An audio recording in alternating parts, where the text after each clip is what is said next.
मैं चाहती हूँ कि रेनोवेशन के दौरान यतीम खाने का नीचे वाला हिस्सा थोड़ा बढ़ा दिया जाए ताकि नीचे वाले फ्लोर में एक्टिविटीज करने के लिए ज्यादा मौका मिले, जैसे आर्ट, पेंटिंग्स और बहुत सी दूसरी चीजें। मैं माफी चाहती हूँ, मुझे आने में देर हो गई। हेलो गाइस, कैसे हैं आप सब? जैसे मैंने बताया कि हमें नीचे वाले हिस्से में आर्ट और पेंटिंग्स के लिए ज्यादा जगह मिल जाएगी।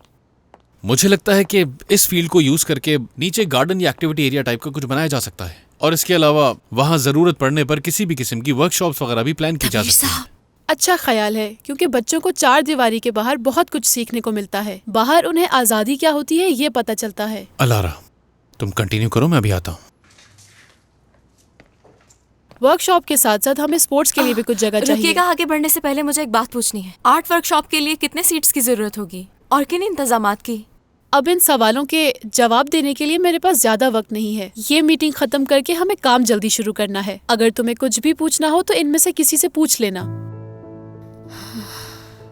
मैं तुम्हें सारी बातें तफसील से बता दूंगी। हाँ, आप कंटिन्यू कीजिए। और स्पोर्ट्स इवेंट्स के लिए बैकयार्ड में बहुत अच्छी जगह बन सकती है। और इसके अलावा गार्डन की थीम के हिसाब से कुछ और भी बना सकते हैं, जैसे कि बच्चों के लिए प्लेग्राउंड्स, क्लाइंबिंग वॉल्स, ब्लॉक्स और 2 दरख्तों के दरमियान एक पूल भी बना दिया जाए। माफी चाहती हूँ, आपका नाम क्या है? सिलीन नाम है। सिलीन साहिबा, मुझे लगता है कि मैं आपको अपनी बात ठीक से समझा नहीं पा रही हूँ शायद, इसीलिए आप बार बार बीच में दखल दे रही हैं।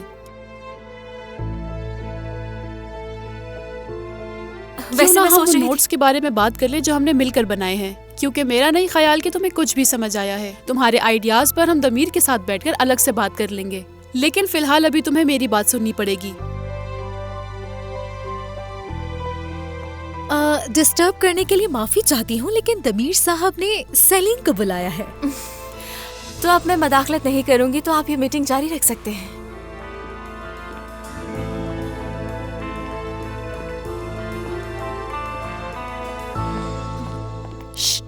सलीम क्या कह रही थी?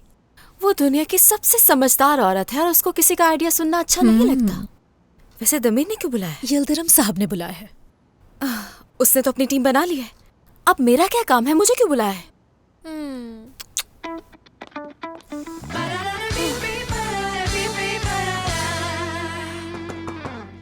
आ जाओ। तुमने मुझे बुलाया दमीर?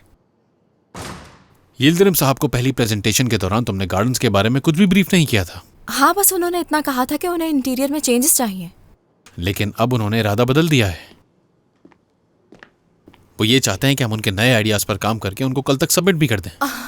कहीं मजाक तो नहीं कर रहे हो तुम? अब हमें ऐसा काम करना है जो उनके इंटीरियर के साथ बिल्कुल फिट बैठे। हमें इस पूरे प्रोजेक्ट को एक कॉन्सेप्ट में बनाना होगा। तुमने जो भी रूम्स पे काम किया है वो दिखाओ मुझे। तुम्हें क्या लगता है ये कोई मजाक हो रहा है? हाल ही में जो हमारे साथ हुआ और उसके बाद अचानक से ये प्रोजेक्ट, मुझे नहीं लगता कि इतना जल्दी। डेजर्ट, सी साइड और फॉरेस्ट के बारे में तुमने ही यिल्दिरम साहब को ये मशवरा दिया था। इसी प्लान के साथ हम आगे बढ़ेंगे। हम गार्डन में पूल के अतराफ इसी किस्म का जंगल बनाएंगे। समझ गई तुम? स्टेज और सिटिंग एरिया कैंसिल कर रहे हैं। पूरा एरिया जंगल जैसा चाहिए। इसे बिल्कुल ऐसा समझो कि पूरे शहर के बीचों बीच बस एक जंगल है। यहां पूल वाली छत के नीचे इनका रेस्टोरेंट है, जिसे हम पूरी तरह से रेनोवेट करके चेंज कर देंगे। और यहां से मिलेगा रेस्टोरेंट को पूरे पूल का व्यू, और पूल का जो रिफ्लेक्शन है वो पूरे डाइनिंग एरिया तक जाएगा। खाना खाते हुए सब पूल को आराम से देख पाएंगे। और हाँ, साथ ही साथ पूल की लाइट्स के लिए मेरे पास जबरदस्त आइडिया है। ये लो। ये क्या है? निजात ग्रीन हाउस?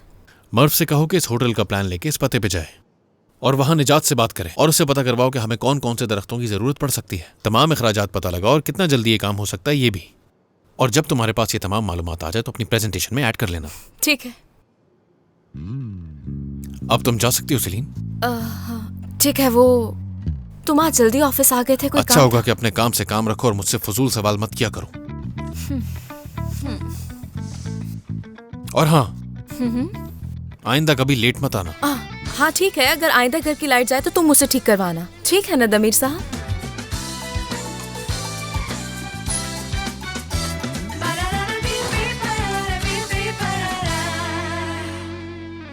अच्छा, उसने कुछ जरूरी बातें बताई थी ना? मुझे बताओ उसने क्या क्या बातें बताई वो थी? यिल्दिरम साहब की बेटी है, तो इसीलिए वो जो कहेगी वो पत्थर पे लकीर है।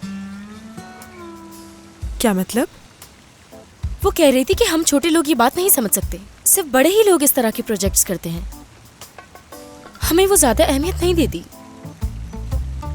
अच्छा ये बात छोड़ो, उसने सेलीन को इतना बुरा भला कहा, मुझे तो बहुत गुस्सा आ रहा था। मेरा तो दिल चाह रहा है कि उसका जाके गला दबा दूं।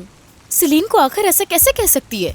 वैसे ऐदा, गुस्सा तो मुझे उस दमीर पे भी है, उसी ने उसे हमारे सरों पे मुसल्लत किया है। चलो कोई नहीं, अब कॉफी पियो। बहुत शुक्रिया, लेकिन मुझे कॉफी नहीं चाहिए, मुझे ऑफिस जाना होगा। क्या हुआ ऐदा? मुझे कुछ सैंपल्स देखने थे ताकि मैं अलारा को थोड़ा मुतमईन कर सकूं, इसलिए मुझे जाना होगा। चाहे चलो मैं चलती हूँ।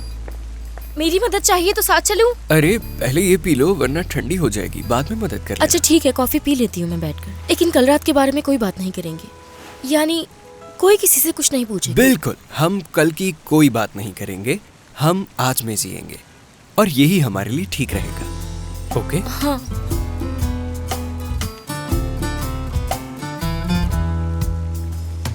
इसके लिए मना मत करना। बोरो, अभी तो दिन शुरू हुआ है और हम काम के दौरान कैसे जा सकते हैं? बंक मार के चलेंगे ना। वैसे भी जो इम्पोर्टेंट मीटिंग थी वो तो हो चुकी, चुपचाप निकल जाएंगे, किसी को मालूम भी नहीं होगा। हम क्या कोई स्कूल के बच्चे हैं जो बंक मार के चले जाएंगे? अच्छा, एक डील करते हैं, आज हम मेरे हिसाब से चलेंगे, कल तुम्हारे हिसाब से चलेंगे, जैसे तुम कहोगे।